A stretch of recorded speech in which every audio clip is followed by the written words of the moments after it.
Hi friends, എല്ലാവരും സുഖമായിട്ടിരിക്കുന്നെന്ന് വിശ്വസിക്കുന്നു. ഞാൻ ഇന്നിവിടെ തയ്യാറാക്കാൻ പോകുന്നത് കണ്ടോ, ചെറുകിഴങ്ങ് എന്ന് പറയും. അതുകൊണ്ടൊരു റോസ്റ്റ് പോലെ അതാണ് ഉണ്ടാക്കാൻ പോകുന്നത്.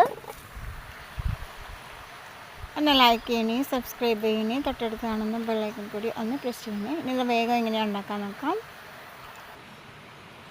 ഇതാട്ടോ, ഇത് ക്ലീൻ ചെയ്യാനൊക്കെ വളരെ ഈസിയാണ് കേട്ടോ.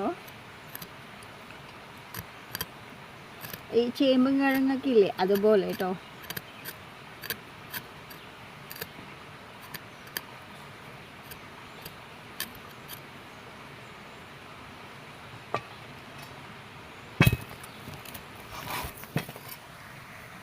ഇതുണ്ടോ, ഇവിടെ ക്ലീൻ ചെയ്യാൻ നിൽക്കുമ്പോൾ കുരങ്ങന്മാർ ഞങ്ങൾക്ക് ഇവിടെ തിരുവോറുണ്ട്. ഇവിടെ ഒളിഞ്ഞു നിന്ന് നോക്കുവാണേ. ഇതേട്ടോ, ഇത് ക്ലീൻ ചെയ്യാൻ ഒരുപാട് സമയം എടുക്കുന്നുണ്ട് കേട്ടോ. ക്ഷമയോടെ ഇരുന്ന് ചെയ്യണം കേട്ടോ.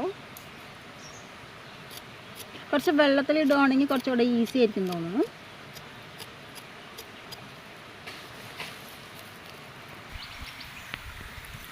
ഇതുപോലുള്ളൊരു സ്ഥലത്ത് വന്നിട്ട് ഇങ്ങനത്തെ പണികളൊക്കെ ഇരുന്ന് ചെയ്യുവാണെങ്കിൽ നല്ല രസമായിരിക്കും കേട്ടോ. നല്ല കാറ്റുണ്ട്, നല്ലൊരു തണുപ്പ്. എത്ര ടെൻഷൻ ഉണ്ടെങ്കിലും ടെൻഷനൊക്കെ മാറും കേട്ടോ ഇങ്ങനെയുള്ളൊരു സ്ഥലത്ത് വന്നിരിക്കുവാണെങ്കിൽ. കണ്ടോ,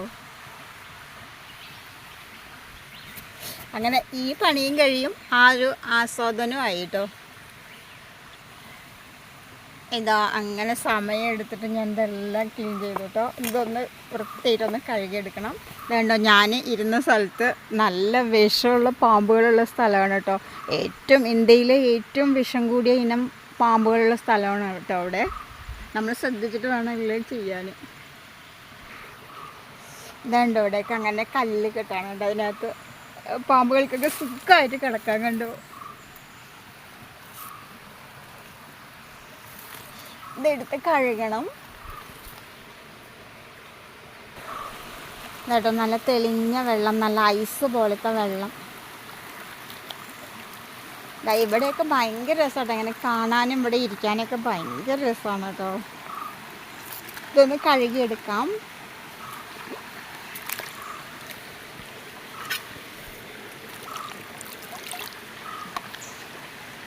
നല്ല മണ്ണുണ്ട് കേട്ടോ, അതുകൊണ്ട് നന്നായി വൃത്തിയായിട്ട് കഴുകിയെടുക്കണം. ഇതാ അങ്ങനെ ഒരുവിധം ക്ലീനായി കിട്ടിയിട്ടുണ്ട് കേട്ടോ. മതി.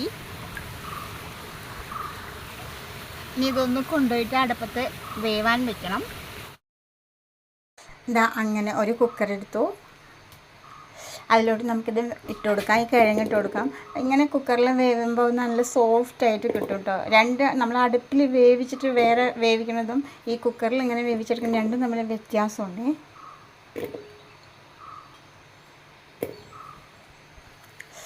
നമുക്ക് ഇത് വേവാനുള്ള വെള്ളം ഒഴിച്ചെടുക്കാം. കുറച്ച് വെള്ളം മതിയാവും. ഇതൊന്ന് മൂടി വെച്ച് കൊടുക്കാം. ഇതാ ഉള്ളിയും തക്കാളിയും പച്ചമുളകൊക്കെ ഒന്ന് കട്ട് ചെയ്തെടുക്കണം.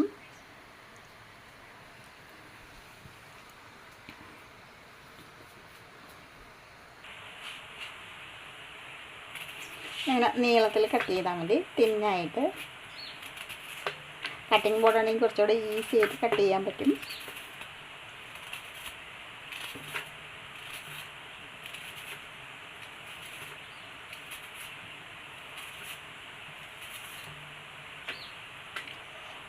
ഇതിൻ്റെ മേലത്തെ അതൊക്കെ കട്ട് ചെയ്ത് കളയുന്നത് നല്ലതാണ് കേട്ടോ. ഇങ്ങനെ കട്ട് ചെയ്യുമ്പോൾ കുറച്ച് വലുതൊക്കെ ആയിട്ട് വരും, എന്നാലും കുഴപ്പമില്ല.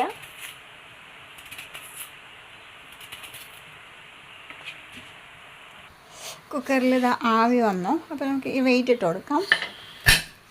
പെട്ടെന്ന് വിസിൽ വരും. മോൻ്റെ കാർ ഇരിക്കുന്നത് ഇവിടെ വെച്ചിട്ട് അംഗൻവാടി പോയതാണ് കേട്ടോ. വിസിൽ 2 വന്നു.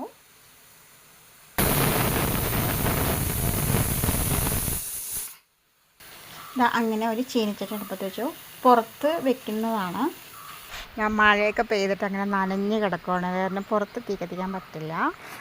അടുപ്പൊക്കെ വെള്ളത്തിൽ മുങ്ങി കിടക്കണം കേട്ടോ. അപ്പോൾ അതുകൊണ്ട് അകത്ത് തന്നെ വെക്കേണ്ടി വരും.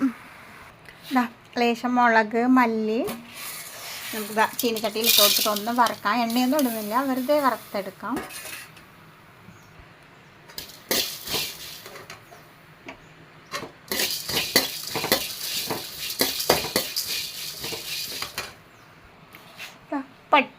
ഗ്രാമ്പൂ ഏലക്കയ്ക്ക് വേണം കേട്ടോ.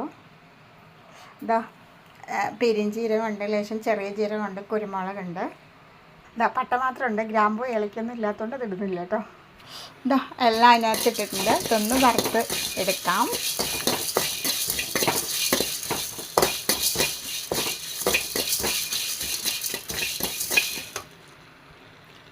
ഒന്ന് ചൂടായാൽ മതി, കരിഞ്ഞു പോകുന്നു വേണ്ട. അപ്പോൾ മതി, ഓഫാക്കാം. തേങ്ങയ്ക്കൊക്കെ ഭയങ്കര വിലയായതുകൊണ്ട് വളരെ കുറച്ച് തേങ്ങ എടുക്കുന്നുള്ളൂ കേട്ടോ. ഇതൊന്ന് കട്ട് ചെയ്തെടുക്കാം.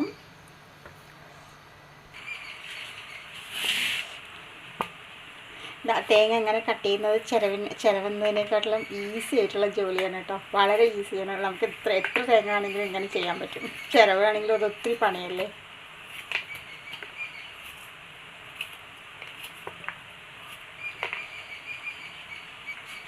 അങ്ങനെ എല്ലാം കട്ട് ചെയ്തെടുത്തു കേട്ടോ. ഒരു ചീനച്ചട്ടി അടുപ്പത്ത് വെച്ചു. ഒരു 2 ടേബിൾ സ്പൂൺ ഓയിൽ ഒഴിച്ചിട്ടുണ്ടാവും. ഇനി ഇതിലോട്ട് നമുക്ക് സവാള ഇട്ട് കൊടുക്കാം.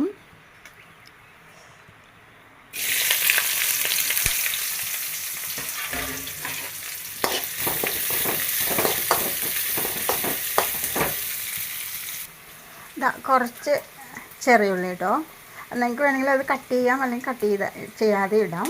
ഞാനിത് അങ്ങനെ ഇട്ട് കൊടുക്കുകയാണ്.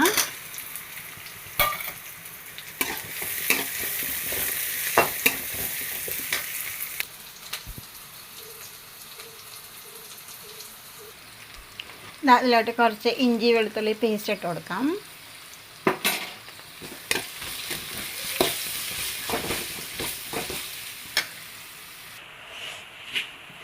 ഒരു 2 തക്കാളി എടുത്തിട്ടുണ്ട്. ഇതൊന്ന് നമുക്ക് കട്ട് ചെയ്തെടുക്കണം. അല്ല മേലത്തെ അതൊക്കെ കളയാം, നെറ്റിയൊക്കെ. എന്നിട്ട് നീളത്തിൽ ഇങ്ങനെ തിന്നായിട്ട് കട്ട് ചെയ്യാം.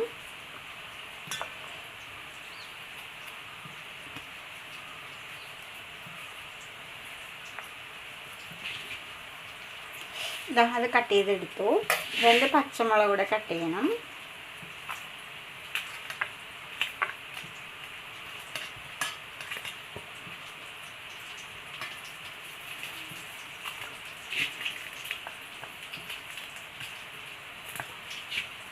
താഴെ പോയിട്ടോ.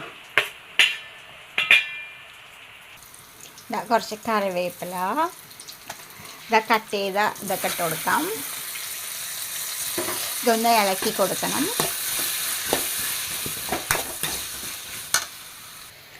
അതിൻ്റെ എയറൊക്കെ പോയി തുറക്കണം.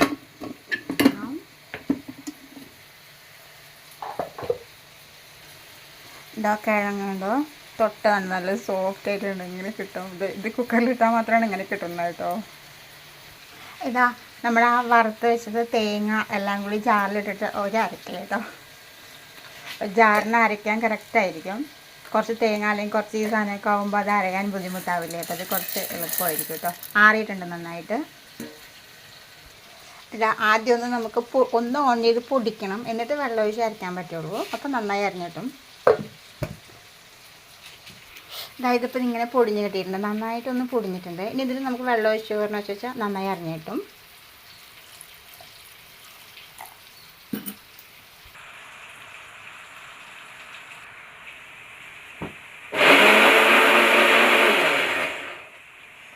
നന്നായിട്ട് അരഞ്ഞിട്ടുണ്ട് കേട്ടോ. ഞാനതിൽ ലേശം മഞ്ഞൾപ്പൊടി ഇട്ട് കൊടുത്തിട്ടുണ്ടായിരുന്നു. പച്ചമുളക്, കുരുമുളക്, കപ്പൽമുളക് ഒക്കെ ഉണ്ട് കേട്ടോ. നല്ല എരിവ് ശ്രദ്ധിക്കണം. ഞാനതിലേക്ക് ഒഴിച്ച് കൊടുത്തിട്ടുണ്ടായിരുന്നു. ഇനി ജാറൊന്ന് കഴുകി ഒഴിച്ചു കൊടുക്കാം. ഇങ്ങനെ എല്ലാം കൂടി വറുത്ത് അരയ്ക്കുമ്പോൾ ഒരു മണവും ടേസ്റ്റൊക്കെയാണ് കേട്ടോ. നമ്മൾ പൊടി എടുക്കുമ്പോൾ അത്ര ടേസ്റ്റ് വരില്ല. ലേശം കൂടി വെള്ളം വേണം.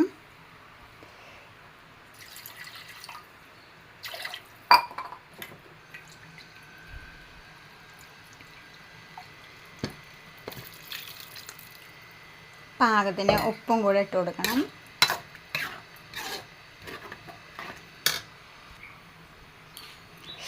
ഇതിലോട്ട് കുറച്ച് ഉപ്പിട്ട് കൊടുത്തു. ഇനി നമുക്ക് ഈ കിഴങ്ങൊക്കെ എടുത്ത് ഇതിലിട്ട് കൊടുക്കാം.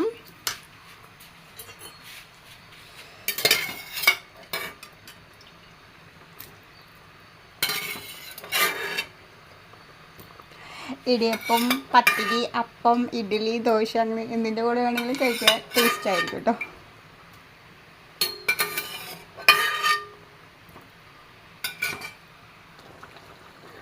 ഇത് അടുപ്പത്ത് വെക്കുകയാണെങ്കിൽ ഇതിനേക്കാട്ടും നല്ല ടേസ്റ്റ് ആയിരിക്കും കേട്ടോ. നന്നായി കുറുകി നല്ല ഇതായി കിട്ടും. പക്ഷെ ഗ്യാസ് ആവുമ്പോൾ അങ്ങനെ അത്ര ഇതായിട്ട് കിട്ടില്ല കേട്ടോ. തിളച്ച് വന്നിട്ടുണ്ട്. ഇതാ അങ്ങനെ നമ്മുടെ കറിയൊക്കെ ഇങ്ങനെ കുറുകി വന്നിട്ടുണ്ട്. കുറച്ച് രുചിയും മണമൊക്കെ കൂട്ടാൻ വേണ്ടിയിട്ട് കുറച്ച് മല്ലിയില.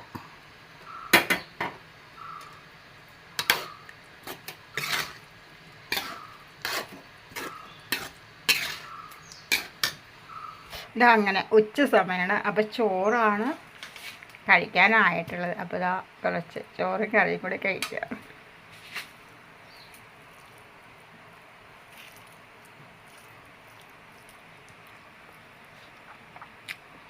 ചോറിനും കഴിക്കാൻ നല്ല ടേസ്റ്റ് കേട്ടോ.